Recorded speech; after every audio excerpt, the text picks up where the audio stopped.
Hi, everybody. Welcome to another edition of Packers Unscripted from Packers.com. I am Mike Spofford, joined, as always, by my trusted colleague, Wes Hodkiewicz. We're coming to you here from our studios at Lambeau Field. Wes, with a little bit more to talk about regarding Green Bay's draft class, and specifically one draft pick whose story you dove into a little bit deeper. He was a great story that we already talked about, the fourth-round pick, Barryn Sorrell, defensive lineman out of Texas. But you talked to some other folks behind the scenes, part of his background. There's a really well-written profile piece that is now posted on Packers.com. Congratulations on all the hard work you put into it. But tell us about some of these folks you talked to and what you learned about a young man whom Packers fans are already kind of starting to fall in love with a little bit. No, thank you, Michael. That's very kind of you to say. And obviously a lot of the credit goes to Barryn. His mom, Selena Givens, was very accommodating with the amount of time she gave me. Obviously the number of photos she had. I think in all my years doing this, I don't know if I've had more options as far as illustrating a story with outside photos than what Selena gave me. And then talking to Mike Brandel, as econ professor at Texas, it just gives you a really strong idea of who this guy is. Because I think my number one thought when we came out of draft weekend is, who is this human being that decided to come up to Green Bay, Wisconsin, and spend the week here when he was probably going to be a day 2, day 3 selection, and then suddenly gets selected by the team that the draft is being held at. And when you start to understand the way that Barryn is wired and where he comes from down in Louisiana and New Orleans and why he's always been so motivated. Again, this is a kid that was asking for speed ladders for Christmas. He was asking for concussion helmets with the latest technology to protect himself. He was a dude who, no matter what it took in the classroom, he wanted to make sure that he was going to be able to tie the academics to the athletics with it. And at the end of the day, I mean, what an incredible life he's already led in 22 years. I mean, he had offers to Northwestern, to Duke. He ends up settling on Texas. He always wanted to play in the SEC. His senior year of college, he's able to play in the SEC, makes it to the college football playoff back-to-back years. But more than anything, understanding his wiring and what motivates him.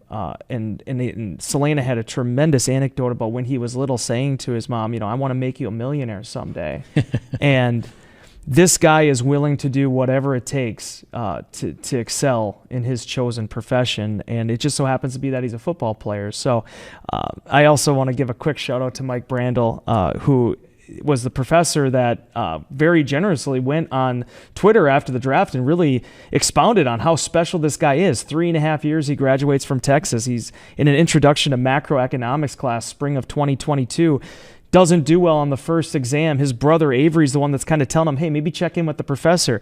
Brandel opens up his office to him. They end up having weekly meetings, and next thing you know, a few years later, Brandel, who was born in Kenosha, Wisconsin, UW grad, got his master's from Milwaukee, goes down to Texas, and he's sitting there scrolling through the internet, and he finds out that Barryn Sorrell not only got drafted, not only showed up in Green Bay, but then also got taken and selected by Brandel's childhood team. It's those type of things that sort of show you how small the world can be sometimes, and also just the power of motivation. And I think there's so many of us that at 19, 20 years old, we didn't have it all figured out. And this is a kid in Barryn Sorrell who, since basically he could play football, since he could play sports, he's had a very clear vision of what he wants to accomplish. Yeah, I was really drawn into a lot of the academic details that you had in the story. First, the piece about his folks ponying up the money to put him into a private school for high school,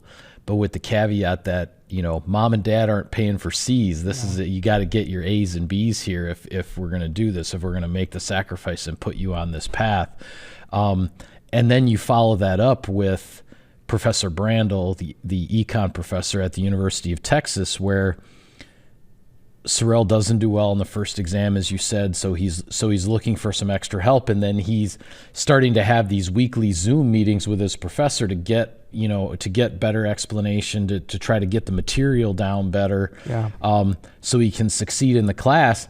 And it's a handful of sessions into this thing before Professor Brandel even knows that this is a football player on the other side of the screen, because you think normally in those situations a student athlete is going to go to the professor and say, hey, it's like, I've got my sports practice and my schedule is super busy and I'm not doing well in this class and I need you to, do you have some time to help me? However that might go. Sorrell just went to him as any other student who needs help. This wasn't about him being a football player. This wasn't about seeking any special treatment because he was on scholarship with the Texas Longhorns. And he got the grades turned around, and he was successful in the class with the extra help from the professor. So it's things like that when you find out those other pieces to a player's background that aren't necessarily about sports. Yeah, they're about the other things that they need to dedicate their lives to in order to create that successful path into sports. Those are the types of background stories, the background details that draw me in, and quite frankly, I can't wait to get to know Barryn Sorrell even better here as he begins his NFL career with the Packers. Yeah, I appreciate that, Michael. I will say too, I said this to him on the phone. I will extend the invitation to him now. Mike Brandel, next time you come up to Green Bay, dinner on me. Come over to Lambeau Field anytime you want. Like I really enjoyed my conversation with this guy because he's an incredibly intelligent academic. A PhD in his field, worked at the University of Texas, Austin, went to Ohio State. He's done a lot in his profession and still has that Midwestern nice sort of mentality. Just like you could sit down and have an Arnold Palmer with him. But one thing I really enjoyed about his story, he talked about how he's kind of an old school minded professor. Nice guy. You look at his Rate for My Professor page, which I did when I was doing my research. People talked about just how one of the best professors they ever had. But he's tough-minded. He's not just going to hand out A's and B's. He even said, he would love it, and it's not about athletes, it's just about any student in general.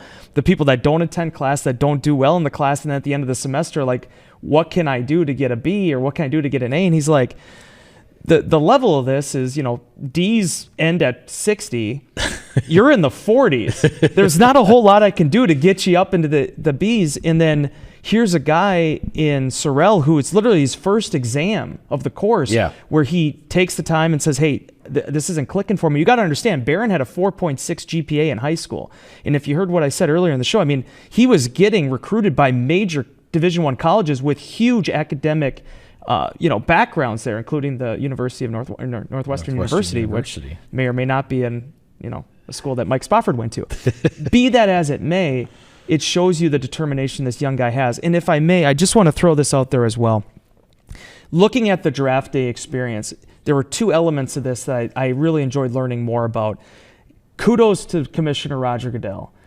The NFL could not have been more welcoming to Sorrell. Once Chris Cabot, his agent, had said, my client would really like to attend the draft. This has been a lifelong dream of his. The NFL made it happen. They made him feel like any other top prospect. Yeah. Roger Goodell's commitments after that first day, it goes a lot of different directions. There's relations, there's he doesn't go up there. This isn't COVID anymore. He's not reading every single draft pick. But he made it a point at the end of day 2 to go back into the green room when Barryn Sorrell, a wonderful 3-piece suit he had on, is sitting there with his family, waited hours with his family to see, will I get drafted? Will I get drafted? The call never comes. Goodell goes back there and tells him, if you want to stay, I will be there for you. Yeah. I will announce you on Saturday. Because Sorrell and his family weren't sure. They were like, should we stay? Can we stay? Do we need to leave? Yeah. And they could not have been more welcoming in that regard. And then once it does happen, he has this Cinderella fairy tale type story that happens where he gets picked by the Packers. He gets embraced by the fans. He does a Lambeau leap. Mark Murphy is pushing the button down at the tunnel to bring him down onto the field. Just so much excitement that was happening there. And Selena says to him, make sure you stop and smell the roses. And as much as he appreciated all of that, Barryn telling her, Mom, it's time to work. Yeah. This young man gets it. It wasn't just about the NFL draft. It's not about making his mom a millionaire. It's about fulfilling his potential. Now he's with the Green Bay Packers. He has an excellent opportunity to contribute to this Jeff Hafley defense, and he wants to make sure he does it. Yeah, absolutely. And his story will be followed closely every step of the way. Another piece of news regarding the draft class. Also, University of Texas, the first round pick Matthew Golden has signed his contract with the Packers. That is signed, sealed, delivered, official. We are long past the era of extended draft pick holdouts and things like that. The way things go. But the Packers at this point now just have one more draft pick who has yet to sign. That is second round pick Anthony Belton. Some interesting things going on with second-round picks where there are a couple guys who in that round who have already signed who got 100% guaranteed contracts, which is kind of a new thing because the 100% guaranteed contracts were pretty much just for the first-rounders the way things have been going the last couple years. And back in the day, it wasn't even and it's it like wasn't this even wave. That, it's something that has been progressing. It's progressed through the first-rounders, and now the 100% guarantee is creeping into the second-round draft picks. So I think that's holding up some of the negotiations, because really the vast majority of the draft picks across the league who have yet to sign are second-round picks. That's what everybody is waiting on.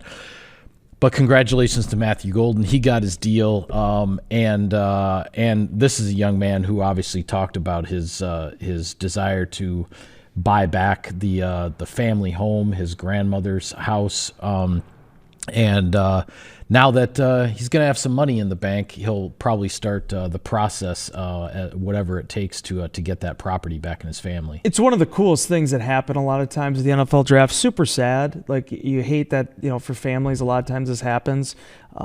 But also it's emotional. I think Eric Stokes, when he got drafted in 21, I want to say it was that he bought a house for his grandmother. Yeah. I know Eddie Lacy did it. Yep. In 2013. He bought a house for his mom. And down in Louisiana, I believe it was. You could tell listening to Golden talk about this and what it means to him and growing up in that household, and at times having to live in hotels with his mom, having to, live in the back, in the car out of a Walmart parking lot in the area because they didn't have some place to go, and then he's living with different people as, his mom's trying to get back up on her feet. Life can be really hard on people, but as Matt LaFleur and Brian Gutekunst both talked about, you do not want that to happen. You don't want young children to have to go through that. But there is a mental toughness that gets forged there, that when you end up on an NFL team or you end up in a professional sport, you've been tested in a lot of ways. Yeah. This doesn't even compare to it. Yeah. The pressure that you feel when you and I might look at an 80,000 seat stadium, or if you're looking at the SEC, 100,000 seat stadiums, these venues where there's just people and noise and distractions, how guys are able to rise above that because a lot of what happened in their formative years. Golden is a testament to that, in addition to the fact that the guy has elite traits for an NFL receiver. And, I've been doing some interviews the last couple of weeks of people asking about, how are the Packers going to incorporate all these guys? How are they going to be able to figure out what their path forward is and giving guys opportunities and targets and touches and snaps? And the way I look at it is, it is going to be up to Matt LaFleur and the coaching staff to figure out how they want to divvy that up. But it's also going to be about that group earning it. Yeah. And the more opportunities you earn, the more opportunities you're given. And I feel like Matthew Golden is coming in, much like Barryn Sorrell, different type of backgrounds, different types of upbringings. But this is a guy that is going to get that first chance to be in the NFL. Yeah, it's great to have that contract fully guaranteed. It's great to have that money in the bank. But there's so much yet there out for you. And getting through that rookie contract and getting to unrestricted free agency and getting the possibilities of extensions. This is just the beginning. It's just the beginning of a much larger story. Yeah, and I think coming up over the next few weeks here as the Packers get into OTAs and minicamp, we're just going to get a taste of what this rookie draft class is going to do on the field. And quite frankly, I think the coaches are going to be feeling out like, okay, where are these guys comfortable? What does it look like they can do best right away? And then the coaches are going to sort of take that experimental information from OTAs and then figure out how to work them into certain reps and whatnot into training camp to build them up, because whichever side of the ball it is, they're learning a playbook from scratch in the NFL, which is no easy task for anybody. That's actually a topic I want to get to as well in a minute. But I'll take care of some sponsor business first. Sirius XM NFL Radio delivers hard-hitting analysis and up-to-the-minute NFL news that true football fanatics need 24/7, 365. And at Cousin Subs, we have something for everyone, like our Wisconsin cheese curds, mac and cheese, golden fries, and creamy shakes, all paired with your favorite sub or sub in a bowl. Cousin Subs, 50-plus years of better. All right. On the topic of the playbook, an interesting comment made last week when the media met with the offensive and defensive assistant coaches. I want to focus on some comments from the offensive coaches right now. Jason Vrabel, the Packers passing game coordinator, previously wide receivers coach, a couple years ago was promoted to passing game coordinator under Matt LaFleur.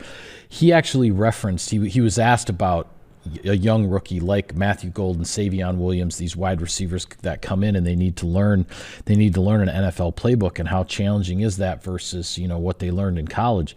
And Vrabel estimated that a college playbook is probably only about 1/4 or maybe 1/3 the size of an NFL playbook. Yeah. And that's one of those things you just have to stop and remember that when it comes to these young players and when they're starting their NFL journeys. The game is played at a significantly more complex level at the NFL than it is at college, even at the height of Division I. Because you're dealing with absolutely the best athletes at every position, the best coaches at every position, the best coordinators in the sport. And so the challenge for these guys learning an NFL playbook, it's a phrase that we use all the time, but you have to understand just how challenging it is because of how different it is from the college game. Yeah, and I love Jason Vrabel. I've said this numerous times. And the guy, he's going to be an offensive coordinator someday. I really hope he gets the opportunity to be a head coach. I think he's on his way. From the media perspective, already got it down. Yeah. I mean, the way that he can talk, like where, he doesn't create questions for his receivers, but he addresses things earnestly and honestly. And then also the way he expands on stuff. Again, much like Jeff Hafley, there's just so much you learn from him in conversations like that. And I think you and I, to some degree, would understand and know that the complexity of an NFL playbook is going to be more than a college playbook in most cases. It's just the way the game is played. It's the developmental system for the NFL at some level. It's going to get more complicated as you rise throughout that course. That said, when you put tangible numbers to that, you put comparisons to it, it really does drive home the idea that there is so much these guys have to learn coming into the National Football League. Yes, occasionally you're going to have dudes that come in and just blow the hinges off the door right from day one. The Clay Matthews of the world exist, right? Also first-round picks. But at the same time, you're going to have to be able to learn to take all the tools that made you successful at the college level and figure out what translates and what works well at the NFL. The scouts project that. Can you fulfill those projections? Can you turn that potential into production? And I feel like that's where, as much as we want to perseverate on where those receivers are and what Matthew Golden's going to do and what Savion Williams is going to do right off the bat, you have to remember that these are investments in the future. Anthony Belton is going to be an investment into the future regardless if he's on the starting five this year. And occasionally it's going to take a year or two. It's going to be the Sean Ryans that break into the lineup in year 3 and then become starters finally in a full-fledged fashion. That's just the way development goes, and that's the way the game is played. The exciting thing for me, though, as we talked about previously, the fact that Green Bay took a position where you and I talked about all the different skill sets and all the different types of playmakers they have, and they somehow found a way to make that even more dynamic. Yeah, they created even greater variety to the types of players and the types of weapons that they have. I'm going to run down some other comments from the offensive coaches that sort of caught my ear, and then I'll throw it to you if you have a reaction to any or all of them. Another comment that Jason Vrabel made is with regard to Luke Getsy, who is now back on the Packers coaching staff after a few years away. He's a senior offensive assistant. He was back towards the end of last season in a different type of capacity, not necessarily officially under contract on the coaching staff kind of thing. But Vrabel said towards the end of last season that when Getsy was watching practices, a guy that really jumped out at him was Dontavian Wicks. Yes. And I think with the season that Wicks had last year and some of the frustrations with the drops and him putting a lot of pressure on himself to succeed, just the fact that comment was made by Luke Getsy towards the end of last season, I think is something to keep in mind with Dontavian Wicks. Luke Butkus, the offensive line coach, he actually made the comment with regard to Zach Tom, the Packers right tackle, who is potentially headed for a long-term contract extension here coming up, maybe in the near future or not so long-term future. He made a comment that Zach Tom was actually not all that happy about his season last year. And you're reminded, when you hear that, as much as, it was sort of like, oh, Zach Tom's got right tackle locked down, nobody's worried about it over there. But he did have to come back from a torn pectoral muscle last spring, and he wasn't really back to full strength probably for quite a while, even though he was back on the field. But Zach Tom was working through a heck of a lot last year and yet was still a pretty darn solid right tackle over there. But it's a reminder of maybe just how much better Zach Tom could be in 2025 if he is at full strength. And then another comment that caught my ear coming from Ben Sermons, the running backs coach. And Ben Sermons is the last coach to stand up at a podium and try to create headlines of any kind whatsoever. But he actually said that he thought Josh Jacobs looks better right now just in the off-season workouts and the training and whatnot that they're doing than he did last year at this time. Yeah. That's another thing that it kind of opens your eyes. It's like, oh, okay, a guy who had 300 some carries and 1,300 rushing yards last year is actually looking even better.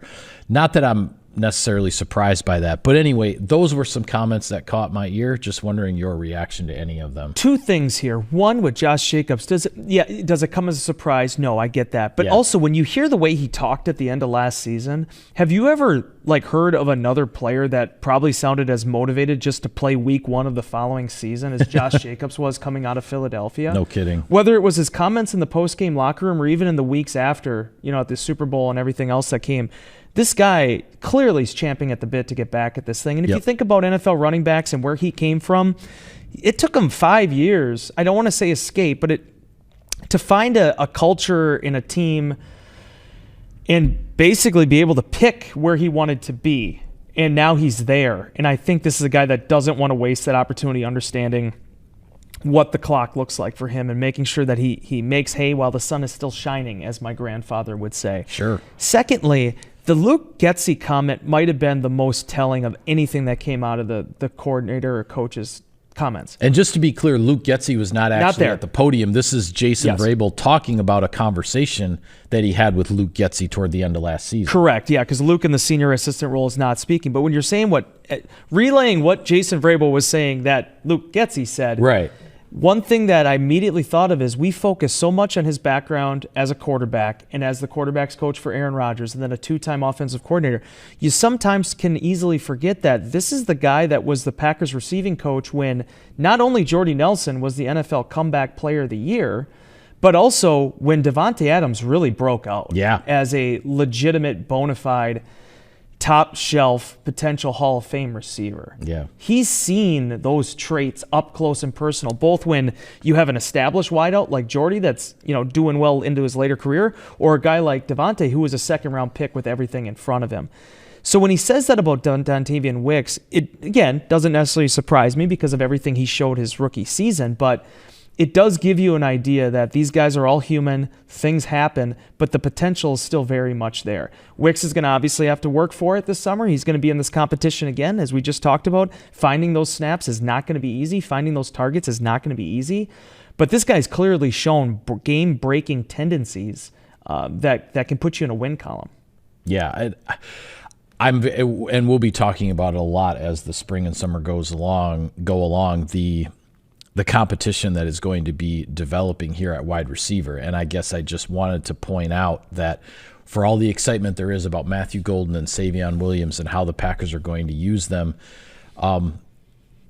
and everybody knows Romeo Doubs and Christian Watson, who's coming back from the injury, they're both in a contract year and everything. And then you have Jaden Reed and Dontavian Wicks from that next draft class.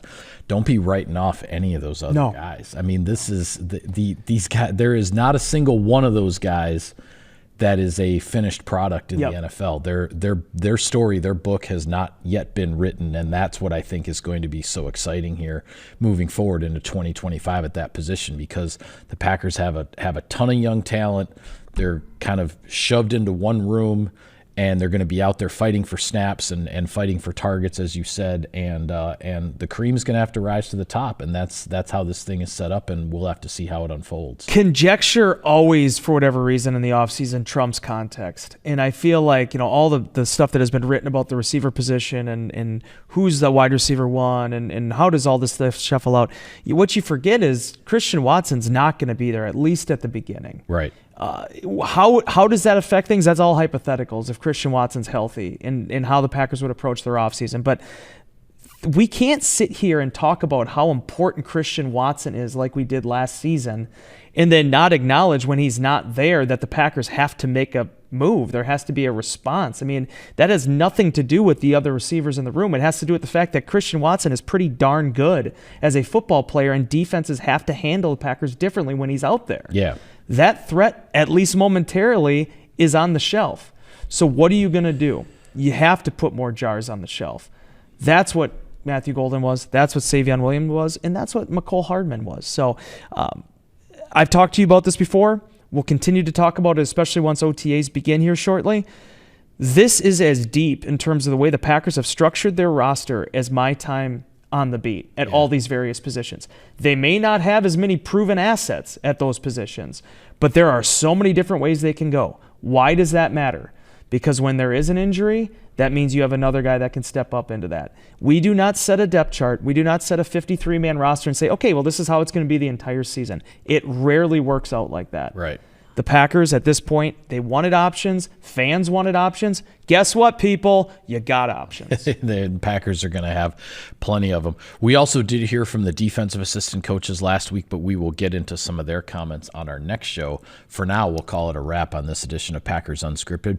Be sure to follow all of our coverage of the team on Packers.com, and if you haven't checked it out yet, be sure to click on Wes's in-depth profile of Barryn Sorrell. You will not be disappointed. For Wes, I am Mike. Thank you for tuning in, everybody. We will see you next time.